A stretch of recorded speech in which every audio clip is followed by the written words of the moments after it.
Mas, adicionalmente, a cirurgia da mama, muitas vezes vai ter a proposta da linfadenectomia axilar também, com o objetivo aí de saber se o câncer de mama tem risco de ter se espalhado para outras regiões do corpo. O primeiro local a ser avaliado são os linfonodos da axila, que eles seriam ali o primeiro local por onde as células cancerígenas passariam e poderiam ser filtradas através desse linfonodo. Ou seja, esse linfonodo ele consegue reter aí, enquanto ele puder, as células cancerígenas que passam por lá, porque ele é como se fosse um filtro mesmo, né? Então, o cirurgião ele pode ter a proposta de realizar o exame microscópico de apenas o primeiro linfonodo, que vai estar recebendo, então, a drenagem da mama pelo sistema linfático, e a técnica do linfonodo sentinela. A remoção de apenas um ou alguns poucos linfonodos reduz aí o risco de efeitos colaterais da cirurgia com o linfedema, o temido linfedema, né? Então, é uma técnica interessante pensando nessa proteção contra um linfedema, mas a outra proposta pode ser necessária também, que é a de realizar o esvaziamento axilar maior, né? Retirando mais linfonodos para análise. Mas, geralmente, eles retiram menos de 20. Então, isso foi evoluindo ao longo dos anos justamente para reduzir também o risco de desenvolver um linfedema ao longo dos anos após a cirurgia. Então, mas a retirada de mais linfonodos pode ser a melhor forma também dele observar se tem células cancerígenas que estão afetando mais a região, né? Que poderiam, além de estar afetando, já estar localizado em mais linfonodos, que possa estar em outros tecidos próximos da mama também.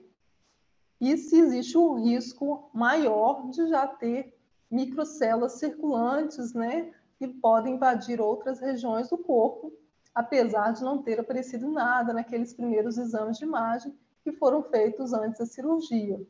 Mas como são microcélulas cancerígenas, a melhor forma do seu médico avaliar a possibilidade delas terem se espalhado é, então, verificar se o portão, né, que são os linfonodos, já foram comprometidos. E é por isso, então, que vai, muitas vezes, ter essa proposta da linfadenectomia. No entanto, quando se retira o linfonodo, retira também uma gordurinha na região da axila. Essa gordurinha ela é útil justamente para proteger o linfonodo. Então, ela não é uma lipoestética, né? E sim com a intenção aí de tirar o linfonodo para ser analisado. O problema é que essa gordura ela também ajuda ele no deslizamento dos músculos, dos tendões, dos vasos e dos nervos que a gente tem nessa região da axila. Mas com a cirurgia, retirando essa gordurinha, vai acontecer o processo de cicatrização na região que foi manipulada, né? E com isso, de uma forma semelhante ao que acontece quando a gente se machuca, né? Quando corta aí a pele por algum motivo, não vai, a cicatrização não vai ficando uma casquinha ali. Por dentro é bem parecido, né? Se o corte é grande e a depender de algumas características pessoais, algumas cicatrizes podem ficar feias, grossas, não é mesmo? Na pele. Então, de forma semelhante, isso também vai estar acontecendo internamente na região da axila, que é próximo do ombro, onde a gente tem, além da articulação do ombro, vários outros tecidos moles que a gente fala, que são os músculos, os tendões, a cápsula articular. Então, adicionalmente, quando o seu cirurgião ele recomenda aí um repouso relativo do braço após a cirurgia, isso também acaba favorecendo a perda de massa muscular e força, que é aí a principal proteção que a gente tem para as articulações.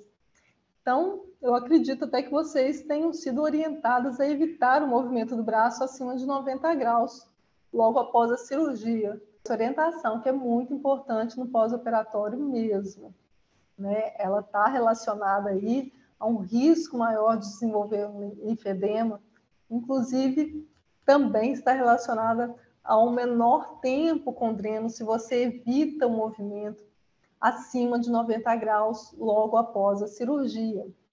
Isso é muito importante também para ter uma boa cicatrização da ferida cirúrgica, para evitar da incisão cirúrgica ali abrir, né, os pontos. Às vezes nem tem pontos hoje em dia, né, muitos cirurgiões às vezes usam só a cola. Então, para que essa cirurgia, né, a cicatrização fique boa, é importante evitar esse movimento do ombro acima de 90 graus, porque, embora até tenha estudos que tenham investigado, começar a movimentar o braço o quanto antes é melhor do que esperar a retirada dos pontos e dreno, até mostra que melhora a mobilidade do ombro, sim. Mas se aumenta o tempo com dreno, pode aumentar o risco de linfedema. É por isso que a gente reforça para não movimentar o braço acima de 90 graus até a retirada do dreno e dos pontos, tá bom? Mas o que vocês acham, então, que pode acontecer se vocês ficarem com o braço imobilizado durante uma semana? A musculatura, ela vai perdendo trofismo, vai perdendo força, né? Vai ficar, você tirar, depois de um mês de mobilização, daquele braço fininho comparado ao outro que estava movimentando normal. Por quê? Perdeu musculatura. Então, essa perda muscular, ela começa cerca de 6 horas de imobilização. Após uma semana, os estudos mostram que cerca de 40% da força muscular é perdida se o braço ficar totalmente imobilizado.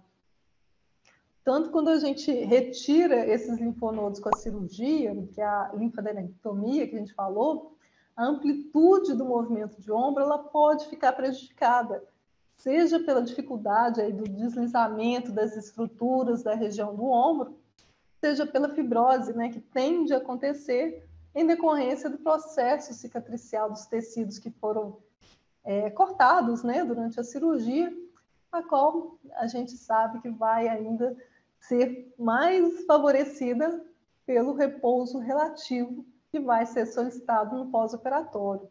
Então, toda essa fraqueza vai ser desenvolvida por todos esses motivos. E, além de estar favorecendo aí a fibrose, né, essa imobilização acaba favorecendo também a fibrose na região, porque quando o nosso corpo fica muito parado, as articulações, elas tendem a acumular fibrina nelas e vai deixando, então, o tecido que era mole mais duro. Então, toda a problemática, então, de perda de força muscular e endurecimento dos tecidos moles da região pela falta do uso, né?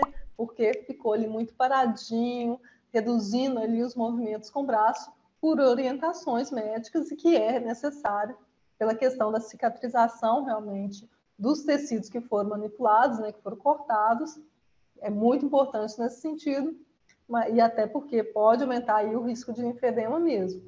Mas a gente, depois que tirou, então, os drenos e o ponto, não só pode ou deve, né, tá começando esses exercícios para ganhar, voltar a recuperar a amplitude normal dos movimentos do braço. Isso geralmente acontece 7 a 10 dias após a cirurgia, é que vai ocorrer essa liberação, né, para voltar a movimentar o braço acima de 90 graus. Porque nesse período também o sistema linfático ele também já está se recuperando, né? E ele acaba sendo interessante passar a fazer exercícios com o braço, porque também vai ajudar a prevenir o linfedema.